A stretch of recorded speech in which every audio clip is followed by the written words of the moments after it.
जैसे कि last episode में हमने देखा कि यू हाओ और बाकी सभी Shrek devils evil soul land master को पकड़ने के लिए गुफा में जाने लगे हैं और वहाँ थोड़ा सा ही आगे बढ़ने पर उन्हें कई सारी लाशें दिखती हैं जिन्हें बेरहमी से मारकर उल्टा लटका रखा था। ये दृश्य इतना भयानक था कि वैंग डोंग जियाओ जियाओ की तुरंत उल्टी निकलने लगती है। न जाने कितने निर्दोषों की यहाँ लाश है और खतरे को भांपकर टीचर ज़ो तुरंत उन्हें ये आदेश देती है कि ये लुटेरे बहुत बुरे हैं और एक लुटेरे को मारकर तुम अनगिनत निर्दोषों की जान बचाओगे, इसलिए किसी को भी मारने से पीछे मत हटना। वो तुरंत केव के अंदर जाने लगते हैं और वहाँ हम इविल सोल मास्टर और उसके सैनिकों को देखते हैं जो अब इन पर हमला कर देते हैं। लियू शन और गोंग यांगमो एक संग मिलकर इनको मारने लगते हैं। माओ ज़्याओ त्याओ भी अपनी आग से सभी लुटेरों को जलाकर भस्म कर रही है। इविल सोल मास्टर्स भी अपनी सोल रिंग्स का यूज करके अब इन पर हमला कर रहा है और अब रिजर्व टीम के लोग भी इन पर हमला बोल देते हैं। बीबी थंडर स्ट्राइक का यूज करके इन्हें मारता है। Wang Dong light of butterfly god का यूज करके इन पर हमला करता है और जियांग नैनन अपनी रैबिट की पार का यूज करके सीवू की तरह अपने ओपोनेंट को मारती है। यू हाओ भी जितना बल पड़ता है उस तरीके से मेंटल शॉक देकर उनको मार रहा है। काइतो अपनी सोल गाइडेंस टूल का यूज करके सभी को शूट कर रहा है और यू हाओ उसमें इसकी मदद कर रहा है। ये फाइनली सभी मिलकर इन लुटेरों को मार देते हैं और जो इनका evil soul land master leader है जो कि 50th लेवल पर है, फाइनली ये लोग इसे भी गिरा देते हैं और मार देते हैं। टीचर ज़ो काफी खुश होती है लेकिन तभी वहाँ उन्हें एक ब्लैक ऑरा नजर आने लगता है जो एकदम उन पर चिल्लाता है। उसकी आवाज सुनकर सभी फिर से लड़ाई की पोजीशन में आ जाते हैं और जो सोल रिंग 5 वाले सोल लैंड मास्टर की बॉडी पड़ी थी वो गायब हो जाती है और वो न जाने कहां से उनसे कहती है कि तुम्हें क्या लगा कि तुम बच्चों की टोली लाकर मृत्यु के देवता के मैसेंजर को हरा दोगी। अब तुम सब मरने वाले हो, तुम बस मरने के बाद मेरे गुलाम बनोगे और तुम्हारी आत्मा मेरे पास समय के अंत तक तड़पती रहेगी। जब वो ये बोल रहा था तब यू हाओ ने सभी को मेंटल डिटेक्शन शेयरिंग से हर एक चीज देने की बात शेयर की थी और सभी ढूंढने लगे हैं कि ये आवाज कहाँ से आ रही है। और तभी काइतो को पता चल जाता है कि सभी बॉडीज जो अभी हमने मारी हैं, ये असल में पहले से ही मरी हुई हैं और इनकी बॉडी में बहुत बड़े बड़े बॉम्ब्स लगे हुए हैं। ये सोल गाइडेंस एलिमेंटल बॉम्ब है और ये फटने ही वाले हैं। ये उनके समझ आते ही वो बॉडीज फिर से उन्हें चिपकने लगती हैं ताकि उनको बॉम्ब से उड़ा सके। वहाँ अब हर जगह विस्फोट होने लगता है और सब अपनी अपनी जान बचाने के लिए भागने लगते हैं। लियू शन आइस पार्स का यूज करके एक्सप्लोजन की आग को रोकने की भी कोशिश करती है लेकिन कोई फायदा नहीं होता। दाई होएंग व्हाइट टाइगर वज्र फॉर्मेशन का यूज करके सभी को आग से बचाने की कोशिश करता है और सभी अपनी तरह से डिफेंस करने की कोशिश करते हैं लेकिन उनका हर एक डिफेंस टूटता जा रहा है क्योंकि यहाँ बहुत बड़ी मात्रा में एक के बाद एक विस्फोट होते जा रहे हैं। टीचर ज़ो अब सभी से कोई कवर ढूंढने को कहती है और सब वहाँ से भागने लगते हैं। माँ ज़्याओ त्याओ भी वहाँ से भाग रही होती है कि एक अनडेड उसे पकड़ लेता है। हालांकि लियू शन और गोंग यांगमो उसे बचा लेते हैं और माँ ज़्याओ त्याओ तुरंत यू हाओ से वहाँ से भागने को कहती है। उन्हें जल्दी से ब्रिज क्रॉस करके दूसरी साइड जाना ही होगा क्योंकि बहुत सारे अनडेड जमीन के नीचे से भी निकलते जा रहे हैं। वो ब्रिज क्रॉस करने लगते हैं और वो भाग रहे हैं। सबसे पीछे लियू शन और गैंग यांगमो और क्योंकि लियू शन घायल है इसलिए गोंग यांगमो उसे पकड़कर आगे बढ़ रहा है और उनकी स्पीड बहुत स्लो सी हो गई है और इसी की वजह से एक अनडेड उसकी टांग को पकड़ लेता है। अनडेड उसको मारने ही वाला होता है कि तभी गोंग यांगमो अपने स्पिरिट अवतार में आकर अनडेड पर हमला कर देता है और लियू शन को दूर फेंक देता है ये कहते हुए कि इनको मैं संभाल लूंगा, तुम यहाँ से जाओ। वो अकेला ही इन सभी अनडेड को रोकने लगता है और वैंग डोंग चिल्लाकर कहता है कि आप जल्दी से आ जाओ लेकिन गोंग यांगमो नहीं मानता और सारे के सारे अनडेड को अपने पास खींचने लगता है ताकि दूसरे लोग भाग सके। वो अनडेड को दूर धकेलने लगता है और लियू शन उसे रोकने की कोशिश भी करती है लेकिन वो नहीं मानता।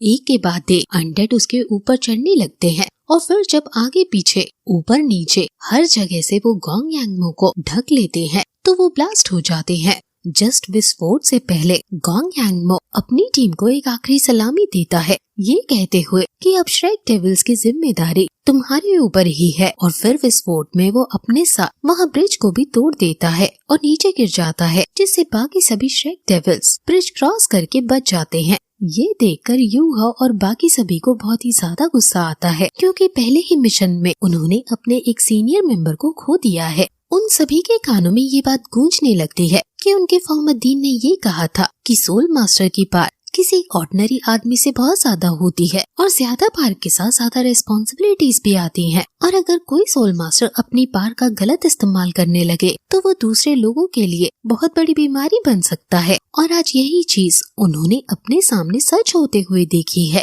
अब वो सब इसका दुख बना ही रहे थे कि वहाँ वो इविल सोल लैंड मास्टर अपने आदमियों के संग आ जाता है और वो उन सभी से कहता है कि बेशक तुम बहुत स्ट्रांग हो, लेकिन हमारे एलिमेंटल बॉम्ब के आगे तुम नहीं बचने वाले, तुम सब जरूर मरोगे। अब वो अनडेड इनके पास बढ़ते ही आ रहे हैं और वो इन पर हमला करने ही वाले होते हैं कि तभी वहाँ मिस्टर जुआन जो कि फॉर्मर डीन है वो आ जाते हैं और वो एक बारी में इन सभी अनडेड को मार देते हैं और फिर उस इविल सोल लैंड मास्टर को भी पकड़ लेते हैं। मिस्टर जुआन 90 लेवल को क्रॉस कर चुके हैं और इनको डॉलो टाइटल मिला हुआ है, यानी कि ये बहुत ज्यादा ताकतवर हैं। मिस्टर जुआन भी अपने एक स्टूडेंट के खोने पर बहुत ज्यादा दुखी हैं और वो उसको कहते हैं कि मैं तुम्हें नहीं छोड़ूंगा, लेकिन वो इविल सोल लैंड मास्टर हंसते हुए कहता है कि तुम भले ही लेवल 90 को क्रॉस कर चुके हो, लेकिन इतने पास के अटैक को तुम भी नहीं झेल पाओगे। वो तुरंत बहुत सारे एलिमेंटल बॉम्ब्स उस पर छोड़ देता है और वहाँ से भाग जाता है। मिस्टर स्वैन अपनी पावर से सभी विस्फोट को अपने दोनों हाथों से ही रोकने लगते हैं, लेकिन इतनी देर में इविल सोल मास्टर यू हाओ को पकड़ लेता है और उसको बेहोश करके अपने संग बांधकर ले जाता है। वैंग डोंग तुरंत देखता है कि यू हाओ तो यहाँ नहीं है और वो इविल सोल लैंड मास्टर भी नहीं, इसलिए सभी समझ जाते हैं कि वो यू हाओ को पकड़कर ले गया है। मिस्टर जुआन जो कि बहुत ज्यादा गुस्से में है, वो जियाओ से घायल जो भी है उसको हील करने को कहते हैं और खुद यू हाओ को वापस सही सलामत लाने का डिसाइड करता है। वो तुरंत फिर अपनी मार्शल अवतार में आने लगता है। उसकी मार्शल स्पिरिट गॉडली ताओती बुल की है और वो जब अपनी मार्शल सोल के अवतार रूप में आता है तो उसको देखने पर लगता है कि वो कम से कम 90 लेवल पर तो है। अपनी बुल बॉडी में आते ही वो तुरंत यू हाओ को ढूंढने चला जाता है। उसकी मार्शल स्पिरिट देखकर सभी बच्चे हैरान हो जाते हैं और वो बस यू हाओ के सुरक्षित आने की आशा करने लगते हैं। वो इविल सोल लैंड मास्टर जब आ रहा था तो अपने पीछे वाले रास्ते में बॉम्ब ही बॉम्ब लगा कर आ रहा था ताकि वहाँ की गुफा टूट जाए और कोई उसके पीछे न आ सके। उसने यू हाओ को इसलिए होस्टेज बनाया है क्योंकि यू हाओ की ही स्पिरिट रैंक उसे सबसे कमजोर दिखी। यू हाओ को होश आ गया है और वो ये सब बात जान गया है कि वो होस्टेज बना हुआ है, लेकिन वो अपने दोस्तों को चिंता करने नहीं दे सकता है, इसलिए वो उसके चंगुल से छूटने का सोचने लगता है। वो अपने अंदर स्काई ड्रीम और आइस बैंग एम्परर से पूछता है कि उसे क्या करना चाहिए।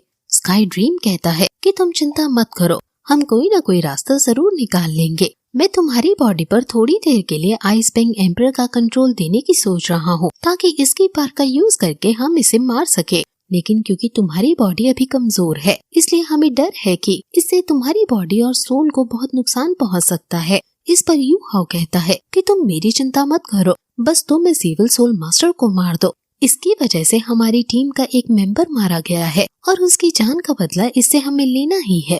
यू हाओ की ब्रेवरी देखकर आइस बैंग एम्परर उसकी तारीफ करते हैं और कहते हैं कि मैं तुम्हें बचाने के लिए पूरी कोशिश करूंगा।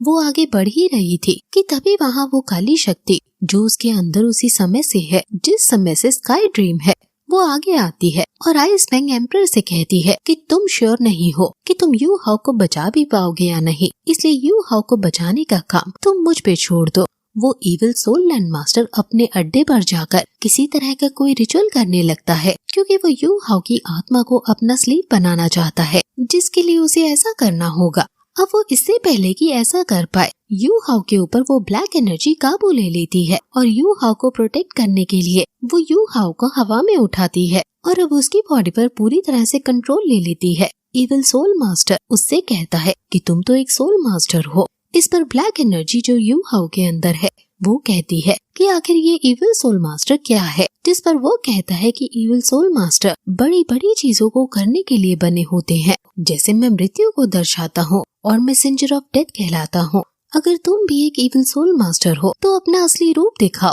इस पर वो ब्लैक एनर्जी थोड़ी सी स्माइल पास करते हुए कहता है कि भला तुमने थोड़ी सी नेक्रोमेसी क्या प्रैक्टिस कर ली, तुम खुद को मृत्यु का मैसेंजर कहने लगे। अगर आपको नेक्रोमैंसी का मतलब नहीं पता तो मैं आपको बता दूं कि ये वो लोग होते हैं जो मरे हुए लोगों के साथ बात करते हैं। ये एक तरह का ब्लैक मैजिक है जो इसमें दिखाया गया है और वो ब्लैक एनर्जी अनडेड लीडर का मजाक उड़ाने लगता है, जिससे उसको गुस्सा आ जाता है और वो अपने आदमियों को फिर से बुलाकर इस पर हमला करवा देता है और फिर ये एपिसोड यहीं खत्म हो जाता है। यू सीरीज की लिंक डिस्क्रिप्शन बॉक्स में है, आप सामने एंड स्क्रीन पर क्लिक करके भी उसे देख सकते हो।